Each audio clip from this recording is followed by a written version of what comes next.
Hi, I'm Ben. Welcome back to Ben Reads Good, my YouTube channel where we talk about all things books and reading. I can scarcely believe it, but we are already well into June and approaching the halfway mark of the year.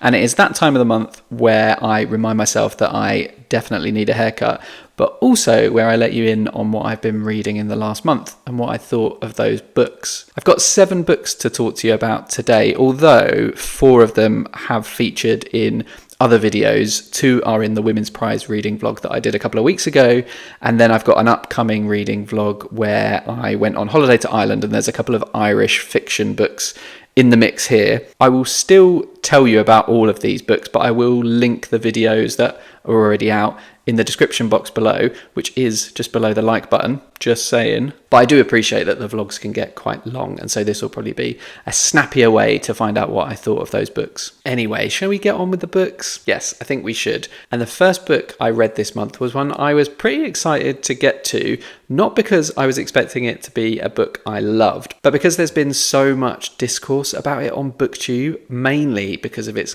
quite controversial shortlisting for the Women's Prize this year. And that book, you may be able to guess, is Pod by Laline Paull. This is a story about some very anthropomorphized dolphins. Primarily, we're following a dolphin called Ia, who is a female dolphin that's part of the Longi tribe, but she doesn't really fit in, and for one reason or another, she is out in the vasts all by herself, and she ends up maybe abducted by another tribe of dolphins called the Tursiops, and they're very culturally different from her tribe. They're much more aggressive, they live in sort of more squalid conditions, and they're druggies. And the cut and thrust of this book is Ia trying to get away from the Tursiops and get back to her own tribe. There are, throughout the book, also some other stories weaved in. We see a bunch of different marine creatures who have been affected by human activity or had some other sad thing happen to them. And we dip in and out of their perspectives over the course of the novel as they come to realise something or accept something or make some change in their life. I do respect Laline Paull's ambition with this book. I can see what she's trying to do, the story she's trying to tell, and the research that it's based on. But for me, it just didn't quite work.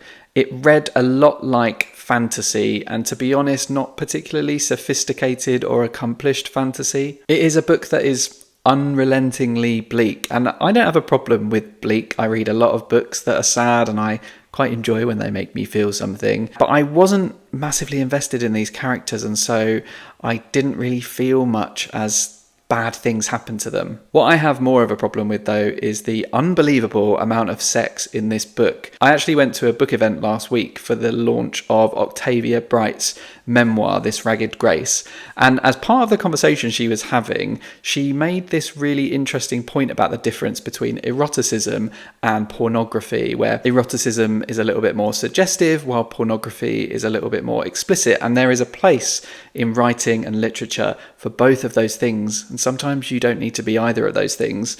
But I think this book veered very much into the pornographic territory, and I don't think it added a great deal to the story or the reading experience. Huge swathes of that could have been cut, and it wouldn't have been to the detriment of the book at all. In fact, it probably would have made it stronger. There were some parts that I enjoyed. The most interesting for me were the ones where it was more obvious what was real and based on research versus what was invented. 2 storylines that I quite liked were, firstly, the one about the rorqual whale who had lost his pod and he was singing a really sad song about it out into the vast of the ocean. And the other, probably the best plotline of the whole thing, was about a dolphin called Google who was trained by the military. And I think I'd absolutely read a book that was a prequel based on Google's life and training before the events of this book. Overall, I think there's a good book in this idea, or at least one that would appeal more to me and my reading sensibilities, but unfortunately, it's not this one. And if it does win the Women's Prize, I'll be, well, I was going to say devastated, but I won't be devastated. It will be very exciting to see the meltdowns, and I don't think I care that much about which book wins. But for me, I don't think this is one deserving of the award. That said, I've seen a lot of people say that they DNF'd this, and at no point did I feel the need to not finish it. But then I mentioned not that long ago that I haven't DNF'd a book in about 10 years, and apparently that's quite a controversial approach. So maybe I'm the weirdo. The next book I read is one that's also on the Women's Prize shortlist, and I think has a much better chance of winning, and that is the now Pulitzer Prize winning Demon Copperhead by Barbara Kingsolver. For anyone who has been living under a rock, this is a retelling of David Copperfield, but unlike Charles Dickens' original, this isn't set in Victorian London. This is set in the 90s and early noughties in Appalachia. We're following a character called Damon Fields, also known as Demon Copperhead because of his red hair. And my God, his narration is just so gripping and believable and funny and entertaining. And it really pulls you through what, to be honest, is a really chunky book. It's over 500 pages. We start off when Demon's a young child and he goes through some pretty rough stuff as he becomes an orphan and falls into the care system in the US, which, to be honest, comes across as completely broken because Demon does not get an ounce of care for most of the time that he's in that system. There are some times of stability and some times that are happier than others, but it is one that is largely bleak. But I didn't feel that bleakness so much because the narration is so entertaining. Demon is a really, really funny character, and his observations and interactions with the rest of the huge Dickensian cast in this book is just really fun to read. I'm probably preaching to the converted, but I did absolutely love this book, and I can understand the almost universal praise it's gotten from readers. I love how vividly it paints a picture of how the opioid crisis has gripped certain parts of America and gets you so emotionally invested in it. It will be really interesting to see if this does come out on top at the Women's Prize for a few reasons, really. One is that Barbara Kingsolver is a previous recipient of the prize and no person has ever won it twice. But also that Pulitzer win really puts a question mark over it for me. Now, I'm not saying that the judges will necessarily overtly say it's won that prize, therefore it can't win our prize, but it probably plays into their decision in some way, even if subconsciously. I can see a book like Trespasses, which has really gained some steam, becoming a much more viable winner when Demon Copperhead has already earned itself a really prestigious win. That said, the Women's Prize is the first big prize to have even recognised Barbara Kingsolver's work by putting it on the long list. So maybe they'll say, screw you Pulitzer, it's our baby, we want to reward it. This was my first experience of Barbara Kingsolver, and I can tell you for a fact it is not going to be my last because she is an absolute treasure. Loved this one. Next up, we have a very different kind of book, and that is Heartstopper Volume 3 by Alice Oseman.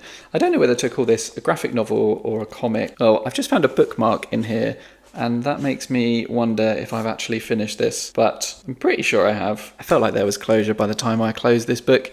Anyway, this is obviously the third part. I don't want to spoil too much, but you can see from the cover that we're at a point where Nick and Charlie are a bit of an item, but it's not quite out in the open. They've told some people, but not others, which is, of course, a point of endless conflict. And as someone who has been through the process of coming out, it can be quite difficult. The main storyline we follow in this book, though, is the school trip to Paris, which is a really fun new environment for Alice Oseman to draw and for her characters to get up to all sorts in. It was also just a really nice throwback because I have been on that exact trip when I was at school. We went to Paris a couple of times throughout the time that I was at school, and we went to the Sacré-Cœur and we went to the Louvre, and so it was really fun just to relive and revisit that. It was quite nice, having watched the first season of the TV show, to sort of pick up the story and see where I guess some of the threads have been pulled forward and foreshadowed earlier, but also get ahead so I know what's coming in season 2 when that comes out later this year. And I'm not sure how much of this is going to make it into that season. Maybe they will be going on that school trip,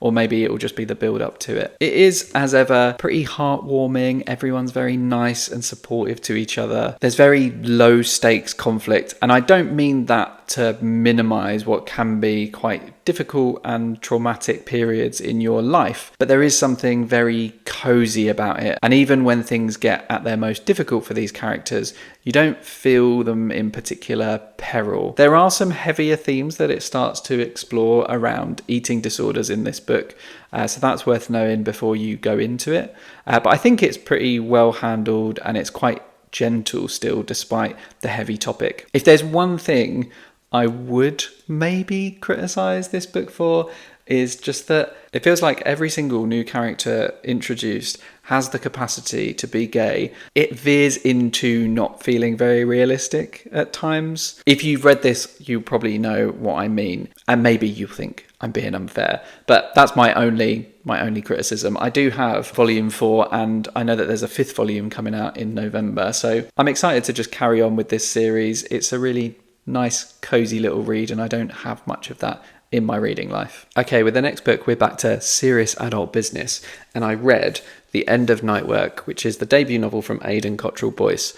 This is a very striking cover with this sort of old Renaissance guy in a frame, and then on the back he's moved out of frame, which is intriguing, but it doesn't really tell you much about what this book is about. And I'd heard good things, but hadn't really much of a clue about the plot. But basically, this book is told from the perspective of a character called Paull talking to his son. Paull's an intriguing character in that he suffers from this condition called Hikari Niki syndrome, and that means that he goes through heterochronous shocks.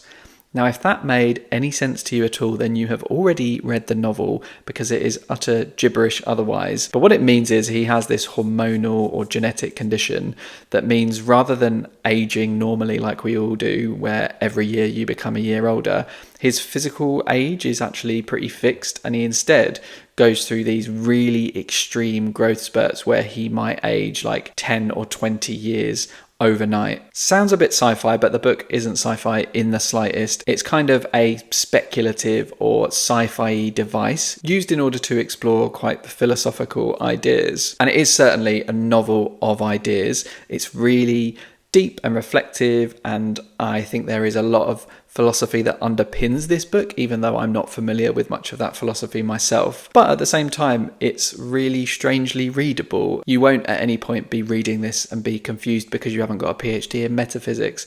It is just quite funny and quite pleasurable to read. We get a lot of scenes where Paull is interacting with his wife and his child and his wife's family, and they're musing on lots of, just like funny things that they observe around them in life. It in many ways reminded me a little bit of Jenny Offal's Weather, and it is told in quite short vignettes. And while these mostly worked for the reading experience, I do think lots of questions were posed and then sort of the legs cut off them because it ended on some slightly funny non sequitur by one of the characters. I'll read you one as an example. So this is from a point where Paull and his wife Caroline have just been for dinner with Caroline's parents, and they are like really oddly nice. They seem to have really drunk the Kool-Aid when it comes to hippie parenting and how to bring up your child in a environment where there is no conflict between your parents. The book reads, "Do you think that they were putting all of their anger into you?" I said.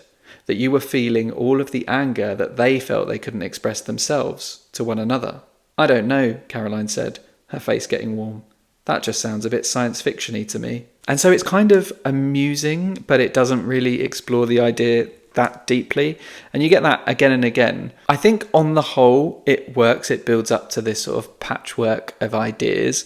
And the novel isn't necessarily driven by plot, but there certainly is one. Part of Paull's experience is that he aged really quickly when he was 13, and so everyone was really uncomfortable with a grown adult suddenly in the classroom, so he had to finish his education, and he's not had like a normal experience of growing up and getting a job in the same way. But he's an incredibly clever guy who's very self-driven, very intellectually curious, and he gets quite obsessed with this polymath called Bartholomew Playfair, who is completely fictional, but in this book is quite notorious for having written lots and lots of musings and plays and scripts and whatever else. And people treat his work a little bit like I remember people treating Confucius's work when I was much younger, in that they read a lot into it thinking he's some sort of futurist or oracle, and that he can predict the future, and that some coming cataclysm is predicted in line 32 of some specific work. And there's something really interesting here about Paull being really interested in that, spending a lot of time researching, trying to put together some of his own work based on the works of Bartholomew Playfair, and seemingly having potentially infinite time to do so, right? Because he doesn't age, but still twiddling his thumbs and wasting time and not using that sort of gift that he's been given. And he does get very sidetracked by this movement online, which is also just a really interesting idea. And it's about, I can't remember which way it's round, I think it's called the chorist movement of young people saying that they have been discriminated against over time by older people, tourists, hogging wealth, using up the planet's resources, and the young people want reparations for that. And over the course of the book, Paull gets sort of drawn into this movement that's a little bit analogous to Extinction Rebellion, I think. But what Paull can offer it is that he's got this really interesting perspective where he is both young and old at the same time, and he thinks he's got this like unique point of view that will gain him the recognition and prominence that he thinks he could achieve. I did really enjoy this book. I can't decide whether it stuck with me or not. Like, there's certain details that have stuck with me, but I did have to refresh myself about what it was about before recording this video. But I think it's a really smart, accomplished debut novel, and I'd definitely be interested to see what Cottrell-Boyce does next. The next book I read was actually one that's not yet out, and it's a new release from Fitzcarraldo Editions called Vertigo by Mieko Kanai, translated from the original Japanese by Polly Barton. This is out later this month, and I got this as an advanced reader copy on NetGalley, so thank you to Fitzcarraldo for letting me sneak a peek at an upcoming release. This book was originally published in Japanese, I think, more than 25 years ago, and has only just been translated into English. We get a very close third-person perspective on a housewife called Natsumi over 8 chapters. And this is a very quiet, introspective, quotidian novel where we see Natsumi's day-to-day life and her interactions with her husband and her neighbours and the things that she gets on with as a housewife. I have to say, when I first opened this on my Kindle, I saw that the first sentence seemed to run for the entire page, and then I clicked again and it continued, and I clicked again and it continued, and that sentence is like 3, 4, 5 pages long, obviously depending on your font size, and that, to be honest, often puts me off of a novel. I am not a huge fan of stream of consciousness writing, but I did find this quite compelling and quite readable for the most part. I found in particular Natsumi's conversations with her husband quite entertaining. They had quite different perspectives on stuff, but they had a mutual respect, I think, even if that was couched in some, I guess, more traditional gender norms. And it's those gender norms and expectations of the housewife that lead to what is quite a perfect title, really, which is Mild Vertigo. And that's Natsumi's, I guess, panic attacks almost, although I don't want to clinically diagnose her, but she has some experiences at certain points, like when she's running the tap and just watching this water endlessly snake into the bowl, where she becomes very aware of her own existence and her own mortality. And as someone who frequently feels that, often when I'm watching YouTube videos about like science and the universe, and you realize how small you are and how insignificant humanity is. But yeah, it was very, very relatable, and it was quite startling to think of this author reaching from 25 years ago in another country, in another culture, forwards to me while I was sitting on an aeroplane finishing the book, and sort of making me feel things and relate to, I guess, that undercurrent of panic that comes with being a human in a very modern, comfortable, unremarkable life. It didn't entirely work for me. There were 2 essays inserted, which I believe Mieko Kanai wrote herself. Well, obviously wrote herself, but like actually wrote and published about photography.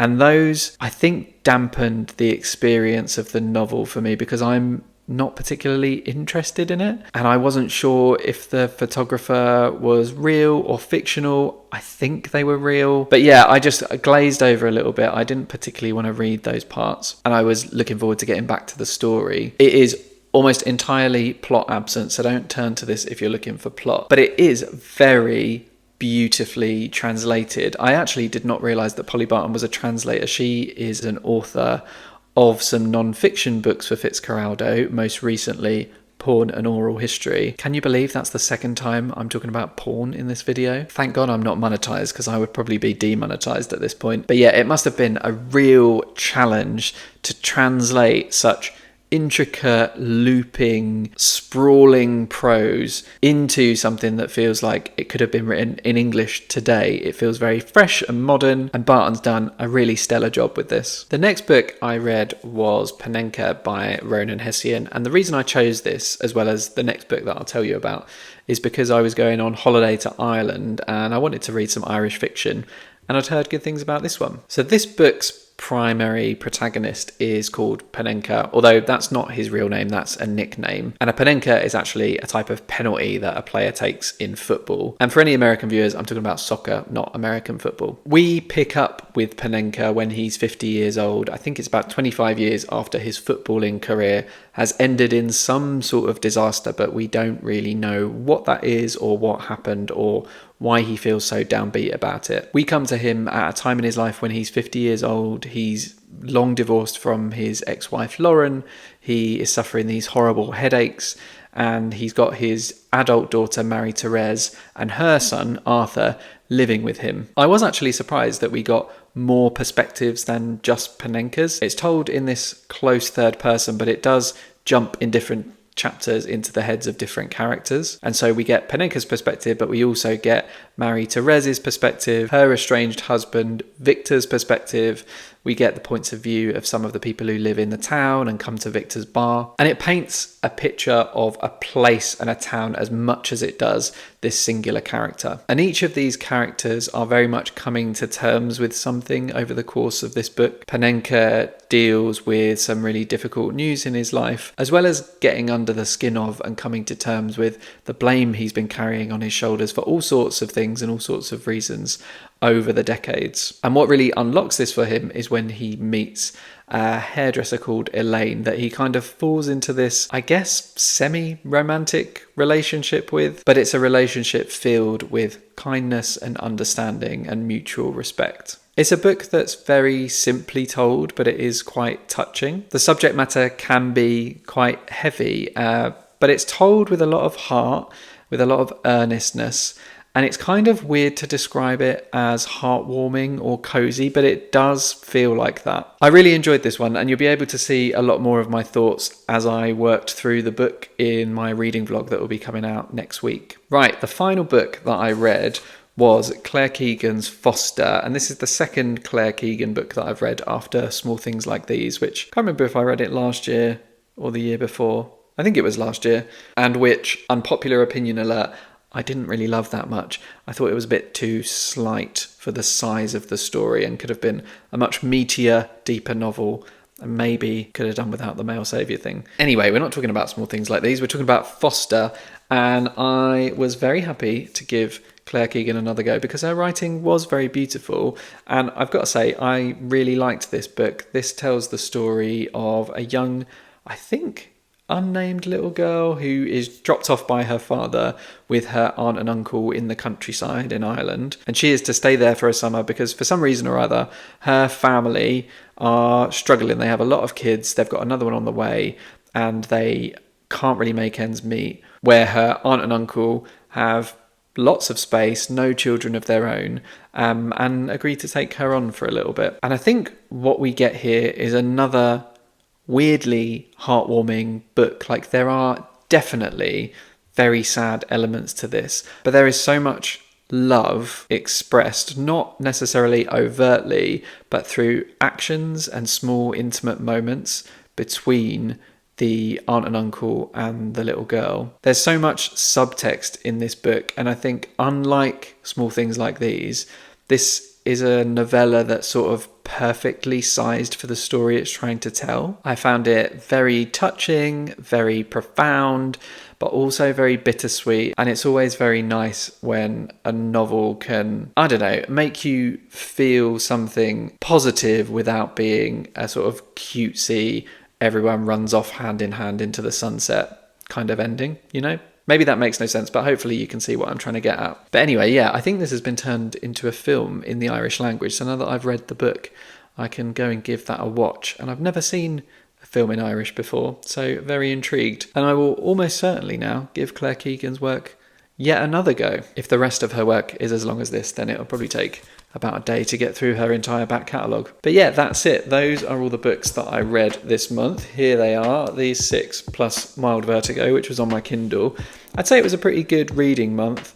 I enjoyed pretty much everything that I read, although there weren't too many standouts. I think Demon Copperhead's the only 5-star read of the month for me, and definitely a new favourite. But we are almost halfway through June, and I'm well into my June reading already, and I've already had a 5-star read, but you'll have to wait until next month's wrap up to find out which book that is. Let me know in the comments what your favourite book that you read in May was, and if you've got any 5-star recommendations for me. If you enjoyed this video, please give it a thumbs up. That really helps me out. And if you have not subscribed yet, well, now is a really great time to hit that subscribe button. But until next time, toodles.